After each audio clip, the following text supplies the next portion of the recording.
بعضی از ما میترسیم شکست بخوریم، برای همین شکست خورده زندگی میکنیم. میترسیم ناامید چیم، ناامید زندگی میکنیم. بذار ناامید چی؟ ترست از چیه؟ ترست از اینه که یه احساس ناامیدی رو قراره تجربه کنی. خب تجربه کن. ترست از اینه که 4 نفر قراره در مورد کارت بد بگن. بذار بد بگن. خدایا یه کاری کن شکست نخورم. دعا کن شکست بخوری و یاد بگیری و شهامت اینو داشته باشی که از تو شکستات عبور کنی. اگه شکست نخورم، زندگی که بدون شکست خوردن نمیشه.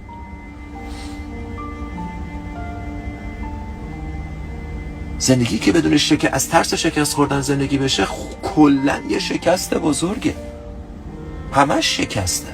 تو این جایی که حقیقی ترین نسخه خودت، وظیفت و اثر انگشتتو بذاری. تو کار داری تو این دنیا، تو تأثیر داری تو این دنیا، تو مهمی تو این دنیا.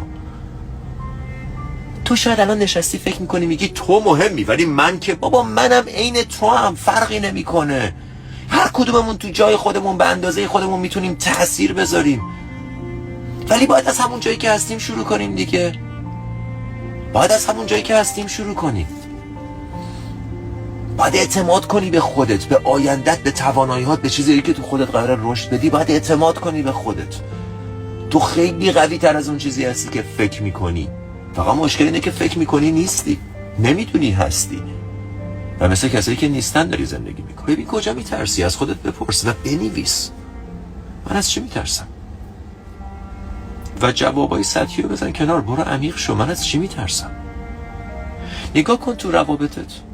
ببین اگه داری یه جایی تو زندگیت کار غلط انجام میدی از چی میترسی؟ اگه نمیای از رابطت بیرون از چی میترسی؟ از تنهایی میترسی؟ از اینکه اون یه ذره توجه و علاقه قطره چکونی هم که از پارتنرت الان داری میگیری رو از دست بدی؟ از این میترسی؟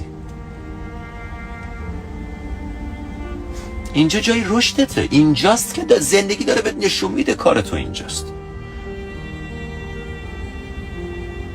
ولی ما تصورمون چیز دیگه ایه. من این گذاشتم تو خود جرنال خودم، همین امروز صبح نوشتم میگم خدایا من نمیدونم اینا تو من بود، این چیزا تو من بود یا تو من ایجاد شد. جواب خدا اینه که چه فرقی میکنه، ما اینه که الان هست. الان هست. دونش بود، تو آبیاریش کردی. دونش تو هم هست، آبیاریش کن. هیچ چیزی به اندازه ترس باعث نشده آدما به آرزوهاشون نرسن. هیچ چیزی به اندازه ترس جلوی رشد آدما رو نگرفته. هیچ چیزی به اندازه ترس ایده های فوق‌العاده مفید رو نکشته. هیچ چیزی به اندازه ترس آدما رو کوچیک نکرده. ترس. و ترس عالیه.